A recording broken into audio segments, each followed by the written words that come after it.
안녕하십니까 여러분, 셀프빙 TV입니다. 반갑습니다. 환영합니다. 오랜만에 영상을 올려드립니다. 지금 쭉 데이비드 호킨스 박사님의 놓아버림이라는 도서를 이제 발췌 낭독도 해드리고 간단하게 말씀도 드리고 있어요. 제 영상이 도움이 되신다면 구독과 좋아요, 알람 설정 부탁드리고요. 주변 사람들과도 몇 분 나눠주시면 감사하겠습니다. 오늘은 7장 욕망에 대한 부분입니다. 욕망은 영어로는 desire라고 하죠. 그리고 이 욕망은 우리가 성공학에서 보통 다룰 때 당연한 것으로 많이 다루고 있습니다. 뭔가를 원해야 이룰 수 있고 더 높은 꿈을 꾸라고 하죠. 물론 이 욕망한다, 이게 인간의 본성으로서 나쁘다 이런 게 아닙니다. 다만 욕망의 기저에, 욕망의 밑바닥에 결핍을 품고 있었을 때, 내가 뭔가 지금 부족하다라고 하는 느낌으로 그것을 원하게 됐었을 때는 그 에너지 자체가 그 원하는 쪽을 향하고 있는 것 같으면서도 실은 그 에너지가 어디로 가고 있냐면 나한테 없다라고 하는 부분으로 많이 흘러가고 있죠. 그래서 이제 더 나쁜 일이 더 많이 생기고 원하는 것은 계속 이루어지지 않게 되는 겁니다. 이제 이런 부분들이 사실 린 그린번의 이제 끌어당김의 법칙, 그리고 에너지 파동을 바꾸는 것, 또 레스터 레븐슨 같은 경우는 이런 이제 욕망한다는 것을 막을 수는 없으니 욕망하되, 자, 내가 뭐 돈을 많이 벌고 싶어요. 그러면 내가 엄청나게 큰 부자가 됐었을 때를 상상해보고, 또 그것이 없는 지금도 괜찮다라고 느껴보고 하면서 왔다 갔다 하면서 이 욕망을 중화시킵니다. 그리고 마지막에는 내가 그것을 지금 부유한 상태이다 라고 했었을 때 나의 감정 상태는 어떨 것인가. 사이토 이토리 씨에 따르면 그렇죠. 뭐 싼 차를 몰더라도 지금 내가 벤츠를 몰고 있다라고 하면 나는 어떤 운전자가 될 것인가. 그러니까 이게 그거랑도 비슷하죠. 에크하르트 톨레가 무엇에 포커스를 맞추지 말고 내가 지금 어떻게 하는지에 포커스를 맞추라고 하는 것과 같은 얘기입니다. 그래서 이러한 그 욕망하되 그것에 딸려가지 말고 끌려다니지 말고 당당하게 요구하라. 그리고 마치 그것이 이루어진 느낌을 느끼면서 풍요 속에서 원해라, 이겁니다. 결론적으로.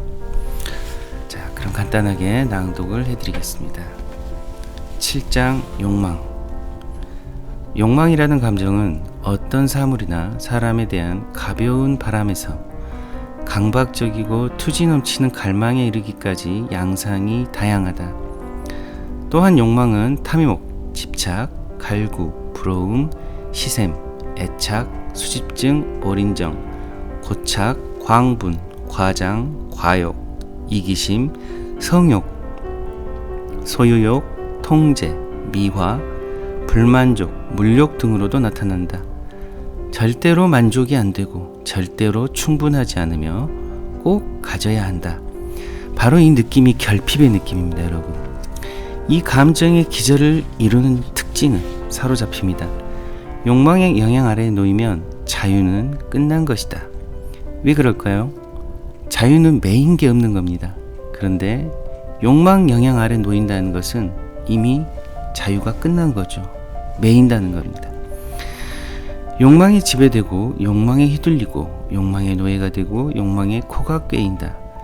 욕망의 경우에도 자유의 핵심은 어떤 바람의 실현을 의식적으로 결정했는가 혹은 무의식적 프로그램과 신념 체계에 휘둘릴 뿐인가에 달려있다. 욕망이라는 장애물, 바람이나 욕망의 작용을 이해하지 못하는 사람이 많다. 이들은 주로 이런 환상을 가지고 있다.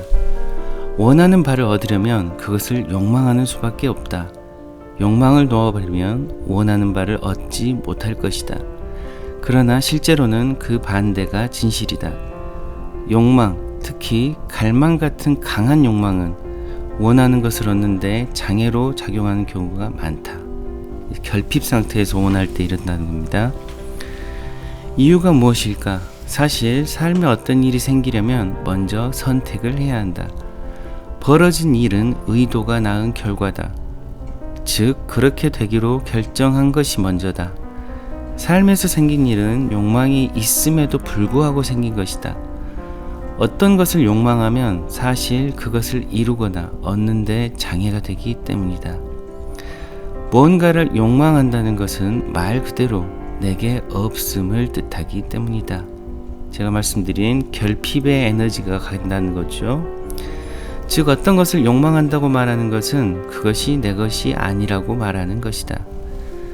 그것이 내 것이 아니라고 말하면 나와 내가 원하는 것 사이에 마음의 거리가 생긴다. 이 거리가 에너지를 소모시키는 장애물이 된다. 자신을 완전히 항복하자마자 불가능한 일이 가능해진다. 무엇을 원하면 그것을 받는데 방해가 되며 그것을 얻지 못할까 두려움이 생기기 때문이다. 욕망의 에너지는 원하는 것을 바라기만 하면 가질 수 있다는 사실을 본질적으로 부인한다. 이는 세상에서 주입받은 프로그램에 젖어있는 관점과는 다른 목표 성취 관점이다. 우리가 야망이나 성공과 연관해 을에 상상하는 것은 노고나 청교도 윤리의 전통 미덕이다. 자기 희생도 마다하지 않고 금욕하고 엄청난 수고와 노력을 퍼붓고 쉴 새 없이 죽어라 일하고 허리띠를 졸라매고 마음을 단단히 먹고 덤벼들고 엄숙한 자세로 힘들게 일하는 모습이다. 이런 모습을 전체적으로 살펴보면 몹시 힘들어 보이지 않는가? 사실이 그렇다. 모두가 분투하는 모습이다. 이렇게 노력해야 하는 이유는 욕망으로 인해 우리 스스로 자기 앞길에 장애물을 놓았기 때문이다. 레스터레브스는 그래서 노력하지 말라고 하죠. 예. 같은 말입니다. 낮은 의식 상태에서 목표를 몹시 힘들게 성취하는 길과 욕망을 인정하고 놓아버려 한결 자유로운 높은 의식 상태의 길을 비교해보자. 한결 자유로운 상태에서는 선택한 것이 수월하게 현실로 나타난다. 욕망의 감정을 항복하고 대신에 목표를 선택해 사랑스럽게 마음속에 그리고 그것이 이미 내 것임을 보고 있으니 그대로 이루어지도록 놓아둔다. 이게 무슨 말이냐면요, 내가 원하는 것이 있다면 그것을 심상화하는 건 여러분 모두 다 아시죠? 그래서 그것이 이루어진 것처럼 느끼는 거죠. 그렇게 하는데 중요한 것은 뭐냐면 지금 현재가 그게 없어요. 이루어지지 않았단 말입니다.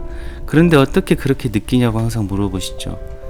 그렇다면 지금 현재가 그 목표를 향해서 가고 있는 과정입니다. 그렇게 보시면 되는 거예요. 그럴 때 그것이 이미 내 것임을 보고 그대로 놓아둘 수가 있습니다. 왜 그것이 이미 내 것일까? 낮은 의식 상태에서 우주는 부정적이고 거부하고 좌절을 주고 마다하는 것으로 보인다. 우주는 모질고 인색한 부모 같다. 높은 의식 상태에서는 우주를 다르게 경험한다. 이제 우주는 잘 주고 다정하고 무조건 찬성하는 부모처럼 내가 원하는 대로 전부 갖게 해주고 싶어 하기 때문에 청하기만 하면 그것은 내 것이다. 이런 상태는 맥락을 새롭게 창조한다. 우주에 새로운 의미를 부여한다. 부정적 감정이 사라진다, 이런 얘기입니다. 제가 이제 그 다음으로 낭독해 드릴 부분이 마음속 결정의 힘입니다. 마음속 결정의 힘. 이는 철학적 명제가 아니라 실제로 벌어지는 과정이며 경험으로 증명할 수 있는 것이다. 이 개념에 대한 실험을 하면 결과가 저절로 일어나는 것을 볼 수 있다. 하지만 마음은 자기 의식의 힘이 아니라 다른 것 덕분에 일어난 일로 보려 하기 때문에 정말로 이루고 싶은 목표를 적어 놓은 일지를 만들어 나중에 결과와 대조해 상황을 기록하는 것이 좋다. 왜냐하면 실제로 자신의 힘으로 그런 목적을 성취했다는 것을 믿기까지는 시간이 필요하기 때문이다. 자기 확신이 생기기까지는 상당한 시간이 필요합니다. 왜냐하면 우리는 세상을 살면서 어려서부터 노력해야 한다, 욕망해야 한다, 이런 것들이 굉장히 강하게 굳은 신념으로 프로그램화되어 있기 때문입니다. 내면의 힘을 부인하는 예로 흥미로운 것이 있다. 일자리를 간절히 원하다 못해 몹시 광분하던 남자가 직장 문제에 놓아버림을 적용하는 법을 배웠다. 남자는 종교가 있었기 때문에 일자리 얻는 일은 잊어버리고 그 일을 신에게 넘긴 다음 욕망을 항복하면서 무슨 일이 생길지 마음을 열고 있으라는 조언을 받았다. 일주일 후에 남자가 말했다. 일자리를 원하는 마음을 항복한 다음날 아무 일도 없었습니다. 그러다 매형의 전화를 받고 매형 회사에 들어가기로 했습니다. 매형이 아니었으면 절대로 얻을 수 없는 일자리죠. 신이 해결해 줄 때까지 기다리지 않았던 것이 참 다행입니다. 이는 마음이 어찌하기 쉬운지를 보여주는 좋은 예다. 스스로 항복했기에 매형이 전화하게 된 것은 의심할 나위가 없다. 남자가 너무나도 일자리를 욕망했기에 욕망이 목표의 실현을 가로막고 있었다. 남자가 일자리를 원하는 마음을 놓아버리자 24시간 내로 일자리가 나타났다. 그러나 마음은 사람의 힘을 인정하지 않고 세상에 다른 것을 투사한다. 이런 이유로 사람들은 자신은 힘이 없다고 생각한다. 그러나 누구에게나 있는 힘을 외부의 힘에 투사했을 뿐이다. 우리는 모두 힘이 있는 존재지만 자신의 힘을 의식하지 못한다. 죄책감과 자신이 왜소하다는 느낌 탓에 남에게 자신의 힘을 투사하기 때문이다. 우리에게 일어난 일들은 과거 어느 때에 의식적이거나 무의식적으로 내린 어떤 결정의 결과인 경우가 많다. 그렇기 때문에 자신의 삶을 살펴보고 역추적해 과거의 결정을 알아내는 것은 아주 쉬운 일이다. 이 원리는 심리치료차 방문했던 여자의 사례에서도 볼 수 있다. 여자에게 필요했던 것은 본인의 말을 빌리자면 관계가 잘 풀리는 법이 없기 때문이었다. 만족스럽지 않은 연애만 차례로 이어졌다. 늘 버림받았고 이용당하고 학대받는 느낌이었다. 여자는 분개와 자기연민, 우울감에 푹 빠져 있었다. 문제는 역시 나는 관계가 잘 풀리는 법이 없다 라는 첫마디에 들어있었다. 우리는 자기 마음의 힘을 부인하기 때문에 아주 확실하고 명백한 것을 보지 못한다. 어떻게 그토록 자각하지 못하게 되었는지 궁금할 정도다. 본인이 답을 가진 채 바로 그 자리에 앉아 있는데도 그 여자는 그 답이 답임을 알지 못한다. 여자는 자신의 신념 체계가 지닌 힘을 전혀 알지 못했다. 우리의 마음은 힘이 너무 세서 마음에 나는 관계가 잘 풀리는 법이 없어와 같은 생각 하나만 품으면 삶에서 그런 일이 일어나기가 매우 쉽다. 무의식 속의 요정은 명령을 받을 줄만 알지 결정을 내릴 줄은 모르기 때문에 꼼짝없이 관계가 잘 풀리지 않도록 한다. 여러분, 그렇죠. 우리의 무의식은 부정성이 없다라고 합니다. 그래서 뭔가 안 된다 이런 것은 받아들이지 못해요. 그리고 만약이라는 것도 없습니다. 다만 우리 생각에만 만약이 있고 부정성이 있는 거죠. 그래서 우리는 생각으로 만약에 이러면 어떨까? 뭐 이렇게 안 되면 어떡하지? 이렇게 생각은 하는데 의식은 이렇게 받아들이는 거예요. 안 되는구나. 안 되게 해야겠다. 이러는 거죠. 그래서 항상 마음의 파동이 지금 내가 어떤 에너지를 내가 외부에다가 지금 펼치고 있는지를 항상 알아채셔야 됩니다. 사실 명상을 하시거나 하면서 알아채게 되시는 부분들이 이런 부분들이 많이 있어요. 내가 어떤 생각을 지금 품고 있는가. 사실 어떤 생각을 하고 있다라고 믿는 경우가 많죠. 나는 긍정적인 사람이야 라고 믿죠. 하지만 그 긍정적인 사람이라는 말, 그 내면에 명상을 하시다 보면 내가 부정적이라는 신념이 깔려 있구나 하는 걸 느끼시게 됩니다. 그래서 내가 항상 긍정적인 사람이야 라고 말을 하고 그렇게 행동할 때마다 내 마음에 무엇이 자극을 받는가를 알아차리게 되시게 돼요. 그러면 처음에는 무의식적으로 항상 긍정적인 사람이야 라고 말하면서 무의식적으로는 부정성을 자극했다고 하면, 두 번째 단계는 내가 이런 표현을 하고 이런 말을 할 때 사실 나의 무의식의 부정성이 자극을 받고 에너지가 그리 흘러가는구나 하는 걸 알아채게 되는 거고, 그걸 알아챘을 때 포커스 트랜스, 한마디로 관점의 이동을 통해서 그쪽으로 가는 에너지를 잠시 차단할 수 있게 됩니다. 그게 사실 어떻게 보면 또 에너지 전환의 법칙이죠. 자, 바로 이러한 원리가 역으로도 적용합니다. 이 부분은 이제 그 부분을 설명해 드리고 있어요. 같은 원리가 역으로도 작용한다. 결정하는 것만으로 삶에 부정적인 일이 생기게 하는 힘이 우리 마음에 있듯이, 반대로 긍정의 방향으로도 대등한 힘이 있다. 따라서 처음부터 다시 선택할 수 있다. 이번에는 긍정을 선택하고 낡은 프로그램을 삭제할 수 있다. 삭제하는 방법은 부정적 보상에서 얻는 만족감을 포기하는 것이다. 이게 항복이죠. 문제를 살펴보았으니 이제 한 세트의 감정을 가장 적절히 묘사하는 용어를 내놓겠다. 이기심. 이 단어를 입에 올리기만 해도 죄책감이 들어 즉각 저항이 생긴다. 우리는 모두 이기심으로 인해 죄책감을 느낀다. 이때 진퇴양난에 빠지는데, 세상에서 배운 대로 행하기 위해서는 세상에서 비난하는 것에 푹 빠져야 하기 때문이다. 그것이 바로 이기심이다. 이 문제를 살펴보기 위해서는 이기적이라고 자신을 난타하며 죄책감을 탐닉하지 않겠다는 결심부터 하자. 사실 죄책감이란 것이 바로 그렇지 않은가? 죄책감은 탐닉이다. 죄책감에 빠지는 대신 작은 자아는 마음이 태생적으로 지니고 있는 것이며, 이기심이라는 용어는 집단적으로 부여받은 동기대로 작은 자아가 움직이는 여러 방식을 묘사할 뿐이라고 생각해보자. 우리는 순진한 탓에 이기심에 프로그래밍 되었지만, 이제는 컴퓨터에 프로그램 삭제 명령을 내리듯 역으로 프로그래밍 하겠다고 굳게 마음먹었다.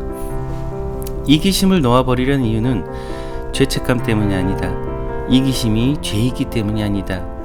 이기심이 잘못된 것이라서가 아니다. 이기적인 동기부여는 모두 낮은 의식과 자기 판단에서 나오기 때문이다.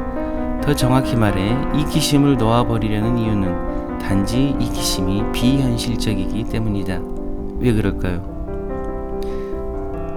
나를 위해서 뭔가를 해야 된다. 나를 위해서 저 사람이 뭔가를 해줘야 한다라고 생각하는 것, 이런 게 이기심이겠죠? 반대는 뭘까요? 내가 저 사람을 어떻게 하면 행복하게 해주고 기분 좋게 해줄까라고 하는 거죠. 두 개의 차이를 아시겠나요? 내가 처음에 나를 위해서 뭔가를 저 사람이 해주기를 바라는 것을 원했을 때 그게 이루어질 확률은 거의 없습니다. 그래서 나쁜 일만 또 생기죠. 쟤는 항상 내 생각과 반대로 행동해, 이런 식이 되는 거죠. 하지만 내가 그 사람이 이렇게 해줬을 때 나는 어떤 기분일까? 근데 그런 하찮은 만족감을 위해서 내가 저 사람한테 계속 매달려야 하나? 하면서 그 욕망을 놓아버립니다. 그리고 반대로 긍정적인 선택을 하는 거죠. 내가 저 사람을 어떻게 하면 저 사람이 좋아하고 즐거워지고 기분이 행복해질까 해서 그 행동을 선택해서 해주는 겁니다. 그러면 뭐가 올까요? 내가 바라는, 저 사람한테 바라는 그 모습이 나에게 나타나게 됩니다. 반대죠. 그래서 이기심을 비현실적이라고 이야기를 하는 겁니다. 이기심은 결과를 내지 못한다. 대가만 너무 크다. 너무 많은 에너지만 소모할 뿐이다. 목표 달성과 소망 실현을 지연시킨다. 작은 자아는 그 본성상 죄책감을 지어내 영구화시킨다. 즉 죄책감으로 인해 우리는 성취하고 성공하고자 분투한다. 막상 성공을 거두면 성공했기 때문에 죄책감을 느낀다. 죄책감 게임에서 승리는 없다. 유일한 해결책은 죄책감을 포기하고 놓아버리는 것이다. 마음은 우리가 죄책감을 칭찬으로 생각하게 만들고 사방의 죄책감 유포자들은 죄책감을 숭배하는 일에 혈안이 되어 있다. 이 사방의 죄책감 유포자들이라 하면 누굴까요? 자, 이게 맞고 이건 틀리다라고 말하는 모든 것은 다 죄책감 유포자들입니다. 죄책감을 느끼는 쪽과 좋게 바뀌는 쪽 중에서 어느 쪽이 더 중요할까? 누가 내게 빚이 있다면 그 사람이 죄책감을 느끼는 쪽과 내게 돈을 갚는 쪽 중에서 어느 쪽이 나을까? 죄책감을 느끼고자 한다면 적어도 부지불식간에 죄책감에 휘둘리기보다는 의식적으로 죄책감을 선택해야 한다. 작은 이기심에서 벗어나면 큰 이기심에 들어선다. 작은 자아에서 큰 나로 옮겨온다. 무력함에서 힘으로, 자기 증오와 편협함에서 사랑과 조화로 옮겨온다. 갈등에서 느긋함으로, 좌절에서 성취로 옮겨온다. 요약하면 이기심과 욕망에서 동기를 부여받는 대신 바라는 일을 마음속에 그림으로써 그 일을 삶에 수월하게 가져올 수 있다. 그렇게 하는 방법은 의도를 선언하고 받아들이고 결정하고 의식적으로 선택하는 것이다. 이렇게 낭독은 마칩니다. 항상 말씀드리지만 좋은 도서는 꼭 구매하셔서 곁에 두고 상시적으로 이렇게 좀 마음이 부정적이 된다 할 때 항상 놓고 보시길 바라고요. 오늘 말씀드린 이 욕망이라고 하는 부분이 불교적으로 따지면 탐심이라고 할 수 있죠. 사실 그 탐진치 중에서 가장 그 기본적으로 근저에서 깔려서 작용하는 게 탐심입니다. 원함 때문에 일어나는 게 진심이죠. 싫어함. 그리고 이 탐심과 진심에 사로잡혀 있었을 때 어리석음이라는 치로 가게 됩니다. 그래서 이제 항상 불교에서는 이렇게 얘기를 하죠. 막 여러 가지를 공부하고 하는 것도 좋지만 첫 번째로 당신이 갖고 있는 탐심, 원함을 놓아버려라 라고 얘기를 하는 겁니다. 그런데 그 원함을 놓아버리는 방법이 이제 불교에서는 보통 호흡수행 쪽으로 많이 가는 거죠. 호흡수행을 통해서 모든 의식을 내 호흡이나 이런 것에 이제 호흡에 집중함으로써 고요한 상태로 가게 되고 그 상태에서 나의 욕망을 바라봤었을 때 그것을 놓아버릴 수 있게 됩니다. 그리고 이제 인과의 법칙에 따라서 나의 욕망이 어떤 것을 내가 지금 끌어당겼고 그 결과의 보가 지금 내 생활에 어떻게 나타나고 있으며 따라서 내가 지금 욕망하는 것, 내가 원함의 상태에 사로잡혀 있는 것은 어리석은 것이다. 이것을 깨닫게 되면 원함을 놓아주게 된다라고 합니다. 많은 부분에서 사실 불교 철학이라거나 혹은 이제 영성을 가르치시는 선생님들이 하시는 말씀이 다 같은 쪽을 향하고 있죠. 오늘 드린 말씀도 사실 욕망에 항복하기, 그 욕망을 통해서 내가 얻고자 하는 어떤 감정적인 쾌락이나 어떤 성취감 같은 하찮은 것들, 그걸 통해서 내가 어느 정도 고군분투하면서 살아가고 있는지 그것을 놓아버렸을 때 내 삶의 진정한 변화와 또 내가 원하는 그 삶이 현실적으로 실현된다라는 말입니다. 오늘도 긴 시간 동안 시청해주신 여러분 감사드리고요.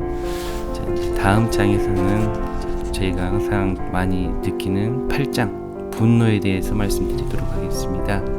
시청해주신 여러분 감사드립니다. 평안하십시오.